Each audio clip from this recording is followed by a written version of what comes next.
Nous vivons entourés de beaux objets qui lentement se dévoilent et que l'homme aperçoit.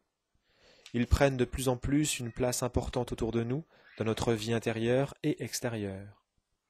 Cultivez cette possibilité, dégagez-la, dirigez-la, entendez-en les conséquences.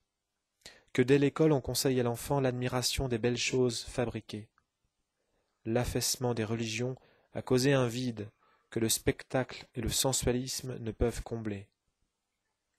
Nos yeux, fermés pendant des siècles au véritable beau réaliste, aux phénomènes objectifs qui nous entourent, commencent à s'ouvrir.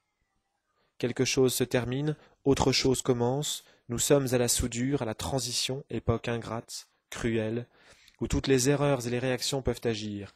Mais, dans toute cette cohue confuse de désirs, d'erreurs, apparaît une possibilité certaine, celle du culte du beau. Je me rencontre là avec les théories chères aux enfants. La demande du beau est partout, journalièrement, obsédante, indiscutable.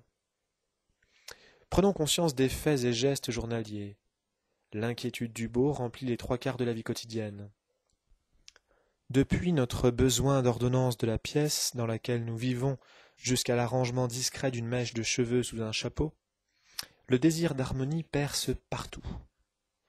Ne croyez pas par exemple que le goût dans l'habillement intéresse seulement les jeunes gens. Entrez chez une petite modiste de province. Ayez la patience d'assister jusqu'au bout à l'essayage d'une commerçante de l'endroit. Pour arriver à ce qu'elle désire, elle sera plus méticuleuse, plus exigeante que la Parisienne la plus élégante. Cette grosse dame de 50 ans a elle aussi le désir de réaliser une harmonie en rapport avec son âge, son milieu et ses moyens. Elle aussi organise son spectacle qui doit faire son effet où elle le juge nécessaire, qui hésite entre la ceinture rouge ou bleue, fait acte de choix et par conséquent d'inquiétude du beau. À tout ce monde qui n'a plus pour les vieilles religions surannées qu'indifférence ou observance par routine, aidons-les, travaillons pour eux, l'affranchissement approche. Ne cessons pas de dénoncer ces écoles des beaux-arts officiels et autres, inutiles et ridicules, qui s'acharnent à restaurer des époques disparues et qui les démarquent mal. Ces sociétés grotesques de protection des paysages français qui ont la prétention d'arrêter la vie et d'empêcher le bébé Cadom ou les pilules X de s'encadrer dans un paysage, mais qu'est-ce qu'un paysage? Où commence-t-il et finit-il? Quel est le tribunal assez prétentieux pour définir les éléments qui le composent? Laissons tomber carrément tout ce petit monde falot et désuet, et regardons, les yeux grands ouverts, la vie actuelle qui roule, bouge et déborde à côté de nous. Essayons de l'endiguer, de la canaliser, de l'organiser plastiquement. Tâche énorme, mais possible. L'hypertension de la vie actuelle, sa crispation quotidienne, est due pour 40% à l'ambiance extérieure trop dynamique dans laquelle elle est obligée de vivre. Le monde visuel d'une grande ville moderne, cet énorme spectacle dont je vous ai parlé au début, est mal orchestré.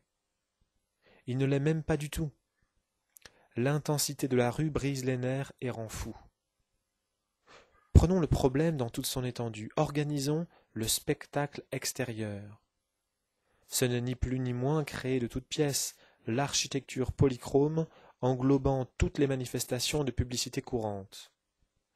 Si le spectacle est intensité, une rue, une ville, une usine, doivent tendre à une sérénité plastique évidente. Organisons la vie extérieure dans son domaine, forme, couleur, lumière. Prenons une rue. 10 maisons rouges, 6 maisons jaunes. Mettons en valeur les belles matières, la pierre, le marbre, la brique, l'acier, l'or, l'argent, le bronze. Évitons tout dynamisme. Un concept statique doit être de règle. Toutes les nécessités commerciales et industrielles, au lieu d'être sacrifiées, mises en valeur, une inquiétude sociale constante.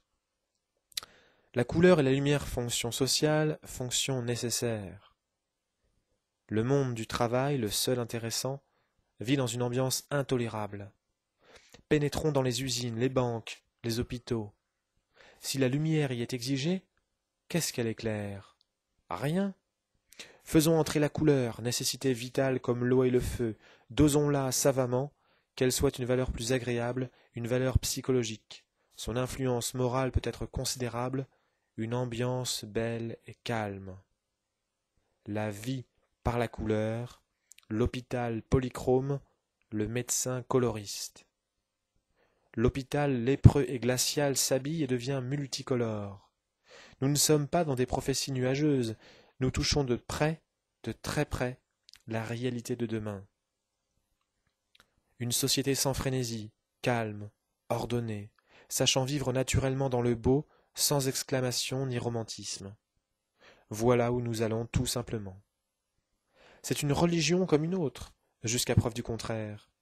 Je la crois utile et belle.